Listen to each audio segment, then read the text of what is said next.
తెలుగు రాష్ట్రాల్లో అతిపెద్ద lift manufacturer lifts ట్రై.com dealership కూడా ఇవ్వబడును. నమస్తే విజయ పెద్దన గారు. నమస్తే ఉషా. పానిక్ అటాక్స్ చాలా మందిలో మనం ఇది చూస్తూ ఉంటుంటాం. ఆందోళనకి వెళ్ళిపోయి యాంగ్జైటీలోకి వెళ్ళిపోయి తెలియకుండానే ఊపిరాడనట్టు బిహేవ్ చేస్తూ ఉంటుంటారు. రిలేషన్షిప్కి వచ్చరికి ఇది ఏ విధంగా ఉండే అవకాశం ఉంటుంది అంటారు? ఒక మనిషి పానిక్ అటాక్కి గురయ్యే అంతలాగా ఏమేమి హాంట్ చేస్తాయి అంటారు? అసలు జనరల్గా ప్యానిక్ అటాక్స్ అంటే ప్రొలాంగ్డ్ స్ట్రెస్ ఉన్నప్పుడు, లేదంటే మెడికేషన్స్ వాడుతున్నప్పుడు, ఫిజికల్గా ఏదన్నా అంటే ఫియర్స్ ట్రిగ్గర్స్ ఉన్నప్పుడు, ఇలాంటప్పుడు వాళ్ళు బేర్ చేయలేక అవి ప్యానిక్ అటాక్స్ రూపంలో వస్తాయి. ప్యానిక్ అటాక్స్ ఉంటాయి, మళ్ళీ యాంగ్షియస్ అటాక్స్ కూడా ఉంటాయి, యాంగ్జైటీ అటాక్స్.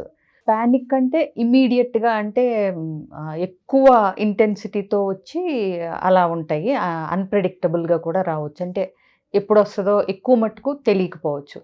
బట్ కంటిన్యూస్గా వస్తున్నప్పుడు ఏంటంటే వాళ్ళు ప్యాటర్న్స్ అబ్జర్వ్ చేయగలుగుతారు. నువ్వు రిలేషన్షిప్లో అన్నావు కాబట్టి డొమెస్టిక్ వైలెన్స్ ఉందనుకో, ఒక భర్త భార్యని కొట్టడం అలాంటివి, అలా వచ్చినప్పుడు వాళ్ళు అబ్జర్వ్ చేసినప్పుడు కొడతానికి అతను వస్తున్నప్పుడు భయపడిపోయి ప్యానిక్ అటాక్స్ వస్తాయి, కొడుతున్నప్పుడు నాకు వస్తున్నాయి అనేది గమనించవచ్చు ప్యాటర్న్స్. యాంగ్షియస్ అటాక్స్ ఏంటంటే గ్రాడ్యువల్గా వస్తాయి, ప్లస్ అంత ఇంటెన్సిటీ ఉండదు, ఆందోళనకరంగా ఉన్నప్పుడు వస్తాయి. అలాగే సిమ్టమ్స్ చూసామంటే ప్యానిక్ అటాక్స్లో కనుక మనకి బ్రెత్లెస్నెస్, హార్ట్ బీటు, చేతులు అరచేతులు అంటే మొత్తం చెమట పట్టడం, భయం వేయటం, ఇలాంటివన్నీ ఉంటాయి. ఇంకా రిలేషన్షిప్లో ప్యానిక్ అటాక్స్ ఎక్కడ అంటే బాగా ఇంటెన్స్ ఆర్గ్యుమెంట్స్, అంటే గట్టి గట్టిగా అరుచుకుంటా ఉంటారు చూడు, అట్లా ఉన్నప్పుడు కానీ, లేదా స్లోగా బిల్డప్ అయ్యి అసంతృప్తులన్నీ బిల్డప్ అయ్యి ఉండి అప్పుడు ఏదన్నా సడన్గా డొమెస్టిక్ వైలెన్స్లో ఉంటాం కానీ, లేకపోతే divorce, death of loved ones, ఇలాంటప్పుడు కూడా తట్టుకోలేనట్టుగా మనసు శరీరము తట్టుకోలేనటువంటి సంఘటనలు జరుగుతున్నప్పుడు కొంతమంది అది హ్యాండిల్ చేయలేక ఆ స్ట్రెస్ ప్యానిక్ అటాక్స్ లాగా వస్తాయి వాళ్ళకి. కొంతమంది రిలేషన్షిప్లో కంప్లైంట్ చేస్తారు, అంటే ఏంటి నీ వల్లే నాకు ప్యానిక్ అటాక్స్ వస్తున్నాయి అని, అంటే నిజమయ్యే అవకాశాలు కూడా ఉన్నాయి. కొంతమంది ఏంటంటే ఆ ఎఫెక్ట్ నుంచి, అంటే ఇప్పుడు ఆ భార్య గట్టిగా పోట్లాడుతుంది, భర్తకి ఏం చేయాలో తెలియట్లేదు, ఇమీడియట్గా ప్యానిక్ అటాక్ని అంటే ఆసరాగా తీసుకుని బయటపడే సందర్భాలు కూడా ఉన్నాయి. అంటే ఈ మధ్య ప్యానిక్ అటాక్స్ వస్తే అన్నా వాళ్ళు తగ్గుతారు అని చెప్పి, ఇప్పుడు ఒకసారి ప్యానిక్ అటాక్ వచ్చిందనుకోండి, అప్పుడు వెంటనే అవతల పార్ట్నర్ తగ్గి భయం వేసి వాళ్ళు వీళ్ళని ఏం అనకుండా మెదలకుండా ఉంటారు కదా, అది ఆసరాగా చేసుకుని ప్యానిక్ అటాక్స్ ఫేక్ చేసేవాళ్ళు కూడా ఉన్నారు. దీన్ని ఏ విధంగా, ఒకవేళ వైఫ్ అయిపోయి మనం కనుక మాట్లాడితే ఆడపిల్లలు ఏ విధంగా ఐడెంటిఫై చేయొచ్చు అంటారు? రిలేషన్షిప్లో ప్యానిక్ అటాక్ రాకపోయినా దాన్ని ఆసరా చేసుకునే వాళ్ళు, వస్తున్నట్టు యాక్ట్ చేసే వాళ్ళని ఏ విధంగా ఫస్ట్ ఐడెంటిఫై చేయాలి? ఐడెంటిఫికేషన్ అంటే ప్రతిసారి ఒకటే టైంలో, అంటే ఆర్గ్యుమెంట్ వచ్చిన టైంలో ఎక్కువ రిపీట్ చేసినా కానీ అది మనం ఫేకేనా అని కనిపెట్టవచ్చు. ఇంకోటి, ఫేక్ చేసేటప్పుడు వాళ్ళకి అంత ఐడియా ఉండదు, అంటే అది ఎంతసేపు ఉంటుంది, ఎలా ఉంటుంది తర్వాత దాని ఇది అనేది. సో కాబట్టి ఫేక్ చేయటం అంత ఈజీ కాదు. ఇంకొకటి, అలా ఫేక్ చేయటం వల్ల చేసే వాళ్ళకే నష్టం, ఎందుకంటే రియల్గా ఇప్పుడు వచ్చిందనుకోండి నోబడీ కేర్స్, సో నాన్న పులి కథ టైప్లో అయిపోతుంది అది. అందుకని ఇలాంటి పిచ్చి పనులు చేయకుండా, ఎందుకు ప్యానిక్ అవ్వాల్సిన పరిస్థితులు వస్తున్నాయి, ఇప్పుడు ప్యానిక్ అటాక్స్ ఫేక్ చేయాల్సిన కర్మ ఎందుకమ్మా అసలు? అదేం సొల్యూషన్ కాదు కదా, అప్పటికి అవాయిడ్ చేసుకుంటావు నువ్వు, అప్పటికి సానుభూతి వస్తుంది. బట్ అది ఒక అలవాటు కింద మారినా కానీ, లేకపోతే నువ్వు ఇదే సొల్యూషన్ వాళ్ళ ఆవిడ నోరు మూయించడానికో, భర్త కొట్టకుండా ఉండటానికో ప్యానిక్ అటాకే సొల్యూషన్ అని నువ్వు అనుకుంటే, అది నీ హెల్త్కి, నీ మెంటల్ పీస్కి కూడా అది ఒక రకంగా ఏమంటారు దాన్ని, ఏమి సొల్యూషన్ కాదు. సో ప్యానిక్ అటాక్స్ ఫేక్ చేయటము అనవసరం. ప్యానిక్ అటాక్స్ వస్తున్నప్పుడు నిర్లక్ష్యం చేయటం ఇంకా తప్పు. ప్యానిక్ అటాక్స్ ఒకళ్ళ ప్రవర్తన వల్ల ఇంకొక పార్ట్నర్కి ప్యానిక్ అటాక్స్ వచ్చేలాగా బిహేవ్ చేయటం అసలు మరీ మూర్ఖత్వం. కాబట్టి ఇవన్నీ ఏంటంటే ప్యానిక్ అటాక్ రావటాన్ని మనం కౌన్సిలింగ్ ద్వారా ఇట్లా ప్యానిక్ అటాక్స్ ఆపొచ్చు.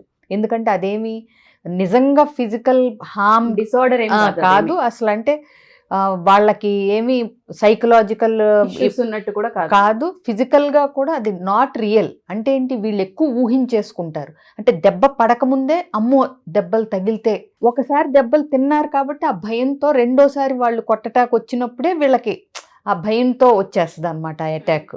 సో కాబట్టి ఏంటంటే ఒక భార్యకి కానీ భర్తకి కానీ అవతల పార్ట్నర్ వల్ల ప్యానిక్ అటాక్స్ వస్తున్నది నిజమే అయితే కనుక వీళ్ళు కరెక్ట్ చేసుకోవాల్సిన బిహేవియర్స్ కొన్ని ఉంటాయి. ఎందుకంటే ప్యానిక్ అటాక్ వచ్చేంతగా ఏం చేసాము అనేది. ఇప్పుడు డొమెస్టిక్ వైలెన్స్ అంటే ఖచ్చితంగా ఆ అలవాటు మానేసేయాలి.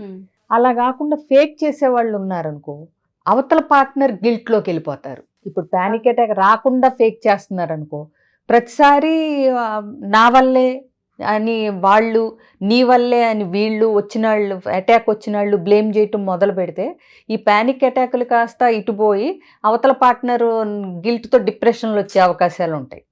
అందుకని ఇలాంటి పిచ్చి పనులు చేయకుండా రిలేషన్షిప్లో ప్రాబ్లం ఏంటి, ఎందుకు ప్యానిక్ అటాక్ వచ్చే పరిస్థితులు వస్తున్నాయి అని చెప్పి వాటిని ప్రాపర్ సొల్యూషన్, రియల్ సొల్యూషన్ కోసం కౌన్సిలర్స్ దగ్గరికి వెళ్ళాలి. నా దగ్గర లాంగ్ బ్యాక్, ఎప్పుడో ఇయర్స్ బ్యాక్ ఒక అబ్బాయికి లవ్ ఫెయిల్యూర్ వల్ల ప్యానిక్ అటాక్స్ వచ్చిన కేసులు ఉన్నాయి. ఓకే. సో ఏంటంటే కంటిన్యూస్ నాగింగ్, ఆ అమ్మాయి అంటే నాకు మెసేజ్ పెట్టవు, నాకు ఐ లవ్ యూ చెప్పవు, నాకు బొకేలు పంపవు, గుడ్ మార్నింగ్ చెప్పవు, ఈ కంటిన్యూస్ నాగింగ్ని తట్టుకోలేక ఆ అబ్బాయికి ప్యానిక్ అటాక్స్ వచ్చాయి. ఆ కౌన్సిలింగ్ ద్వారా అవి ఎట్లా తగ్గించుకోవాలి, ఎలా కమ్యూనికేట్ చేసుకోవాలి, ఇలాంటివి మనం ఆ ప్యానిక్ అటాక్స్ని స్లోగా వాటి ఫ్రీక్వెన్సీ, ఆ స్ట్రెస్ అవి తగ్గించడం వల్ల ప్యానిక్ అటాక్స్ మానిపోయే అవకాశాలు చాలా ఉన్నాయి. ఎందుకంటే ఏ స్ట్రెస్ వల్ల అయితే వస్తున్నాయో ఆ స్ట్రెస్ లేకపోతే గ్రాడ్యువల్గా ప్లస్ ఇతన్ని ఏవి ట్రిగర్ చేస్తున్నాయి వీళ్ళని ప్యానిక్ అటాక్స్ వచ్చే వాళ్ళకి. So what are the fears that are triggering the panic attacks, అవి కనుక్కుని ప్రాపర్ కౌన్సిలింగ్, అవసరమైతే లైట్ మెడికేషన్, పెద్ద అవసరం లేదు. ఇలా ఎప్పుడైతే కౌన్సిలింగ్లకి వెళ్లకుండా నార్మల్గా ప్యానిక్ అటాక్స్ అని ఊరికే ఫిజికల్ అంటే డాక్టర్ దగ్గరికి వెళ్ళి మందులు తీసుకుని వేసుకోవటం అలా అది ఓకే. బట్ ఎప్పుడైతే కౌన్సిలింగ్ అంటే రియల్ ప్రాబ్లంకి సొల్యూషన్ కనుక్కోలేదో డెఫినెట్గా హాంట్ చేస్తూనే ఉంటాయి. ప్లస్ వీళ్ళ రిలేషన్షిప్లో అదే కంటిన్యూ అవుతూ ఉంటాయి కదా, ఏవైతే ప్యానిక్ అవుతూనే ఉంటుంది ఎగ్జాక్ట్లీ.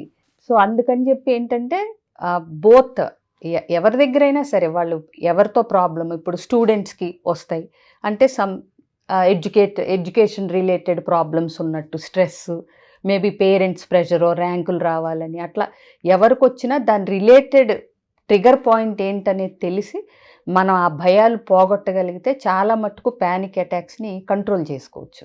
సో ఎవరైనా సరే మా ఈ వీడియో కనుక చూస్తూ ఉంటుంటే రిలేషన్షిప్లో అయితే మీ పార్ట్నర్లో మీరు ప్యానిక్ అటాక్స్ గమనించిన, లేదా పిల్లల్లో పేరెంట్స్ ఇవి కనుక ఎగ్జామ్స్ అప్పుడు, లేదు అంటే సడన్గా ఏదైనా ఒక ప్లేస్కి వెళ్ళేసి వచ్చి అప్పటి నుంచి కనుక చేంజెస్ చూసి వాళ్ళు ప్రతిదానికి భయపడుతున్నారు, యాంగ్జైటీకి వెళ్ళిపోతున్నారు, స్వెట్ వస్తూ ఉంది, వణికిపోతూ ఉన్నారు, లేదంటే జరిగిన దానికి ఊహించుకున్న దానికి సంబంధం లేకుండా ఉంది అనేవి మీరు గమనిస్తే డెఫినెట్గా దానికి ఒక కౌన్సిలింగ్ ఉంటూ ఉంటుంది. సో కొన్ని కౌన్సిలింగ్స్ త్రూ హీల్ చేసే అవకాశం కూడా ఉంటుంది. అంటే రూట్ లెవెల్ నుంచి జరిగిన సంఘటన ఏంటి అని మాట్లాడి దాని నుంచి బయటికి తీసుకొచ్చే అవకాశం ఒక కౌన్సిలింగ్లో మాత్రమే కనిపిస్తూ ఉంటుంది.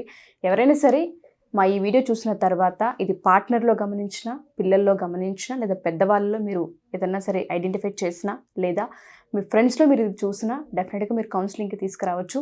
కింద స్క్రోల్ అవుతున్న కాంటాక్ట్ చేస్తే విజయ పెద్దనగర్ని మీకు పూర్తి వివరాలు అందిస్తారు. Thank you ma'am, thank you so much.